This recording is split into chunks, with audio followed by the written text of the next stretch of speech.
पृथ्वी पर जितने भी विश्वासी हैं उनकी सबसे बड़ी धन्य आशा यह है, जैसे यीशु संतों के देखते देखते स्वर्ग चला गया, वैसे ही अपने विश्वासियों के लिए दोबारा लौटेगा। बाइबल हमसे कहती है, परमेश्वर का ज्ञान तुम्हें दिया गया है। यीशु कब आएगा, इसके बारे में बाइबल में बहुत सी भविष्यवाणियाँ दी गई हैं।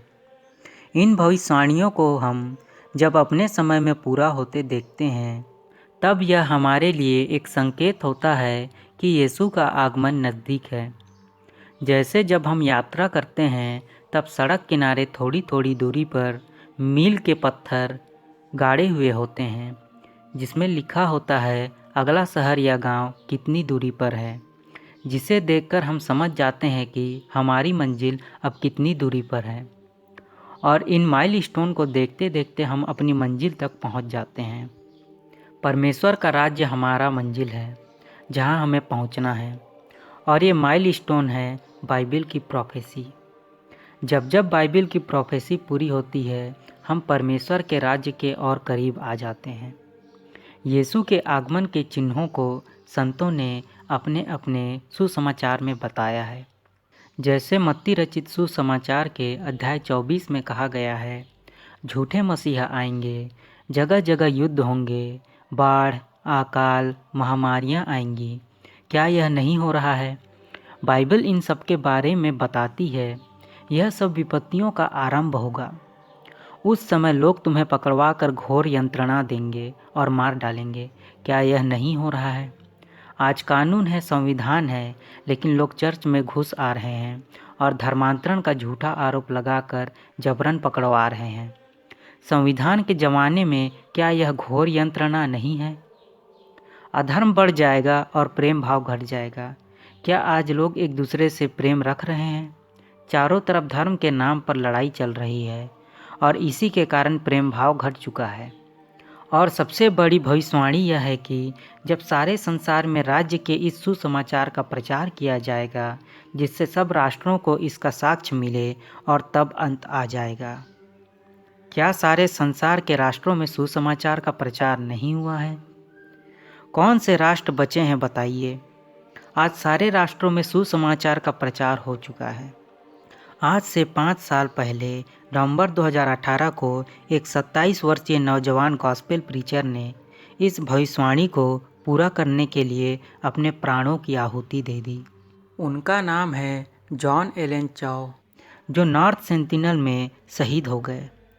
उन्होंने सेंटिनली जाति में उन्हीं की भाषा में यीशु के पवित्र नाम और परमेश्वर के राज्य का प्रचार किया था। 5 साल पहले ही यीशु के आगमन की घंटी बजनी शुरू हो चुकी थी। आज देख लीजिए, हजारों साल बाद आज फिर से लाल बच्चियाँ यरूशलेम में कुर्बानी के लिए लाई जा चुकी है। यहूदी फिर से टेम्पल माउंट पर परमेश्वर का तीसरा मंदिर बनाने वाले हैं। क्या इसकी भविष्यवाणी नहीं हुई थी? प्रकाशना ग्रंथ के अध्याय 11 में यूहन्ना सरकंडा लेकर मंदिर, वेदी और आराधकों को क्यों नाप रहे हैं और बाहरी प्रांगण को छोड़ दे रहे हैं? क्योंकि वह अन्य जाति के हवाले दे दिया गया है। इसलिए अब वो वाला टाइम कब का पार हो गया है। कुंवारी से जन्मा, मारा गया, गाड़ा गया और दफनाया गया, तीसरे दिन मृतकों में से जी उठा, स्वर्ग चला गया। आगे भी तो है। अब वहाँ से जीवितों और मृतकों का न्याय करने फिर आएगा। अब न्याय का टाइम आ चुका है। लोगों को बड़ी शिकायत रहती है, अरे रे, वो तो 3 कील ठोकने मात्र से मर गया था। जो क्रूस पर चढ़ा था ना, वो मेमना था। अब जो आएगा वो राजा मसीह होगा। वो न्याय करेगा। मेमने वाला रूप आपको पसंद नहीं आया तो उसका एक भयानक रूप भी है, जिसको देखने वाले छाती पीटेंगे। मत्ती 24 में लिखा है। अब मैं आपको उस भविष्यवाणी के बारे में बताने जा रहा हूँ, जो आज के बहुत महत्वपूर्ण समय में पूरी हुई है। महत्वपूर्ण समय इसलिए क्योंकि आज की परिस्थिति के साथ यह भविष्यवाणी पूरी हुई है। आज की परिस्थिति यानी यरूशलेम में लाल बच्चियाँ, थर्ड टेम्पल की तैयारी और यहूदियों के मसीहा एंटी क्राइस्ट की उपस्थिति। संत पेतरुस अपने दूसरे पत्र के अध्याय 3 वचन 3 से 4 में अंतिम दिनों यानी यीशु के दोबारा आगमन से पहले की भविष्यवाणी देते हुए कहते हैं, आप लोग सर्वप्रथम यह जान लें, अंतिम दिनों में उपहास करने वाले नास्तिक आएंगे। वे अपनी दुर्वासनाओं के अनुरूप आचरण करेंगे। आप देख लीजिए, एक से बड़े एक नास्तिक पैदा हो गए हैं। YouTube पर इन नास्तिकों के चैनलों की बाढ़ सी आ गई है। आप उनकी बातों का जवाब नहीं दे पाएंगे अगर वो आपसे ईश्वर के बारे में सवाल करें तो। आगे लिखा है, और कहेंगे उसके आगमन की प्रतिज्ञा का क्या हुआ, यानी वो यीशु के आगमन का मजाक उड़ाएंगे। जरा स्क्रीन पर इस कमेंट को ध्यान से पढ़िए। ये क्या बोल रहा है? मणिपुर में यीशु बचाने नहीं आया? क्या संत पेतरुस की यह भविष्यवाणी आज पूरी नहीं हुई?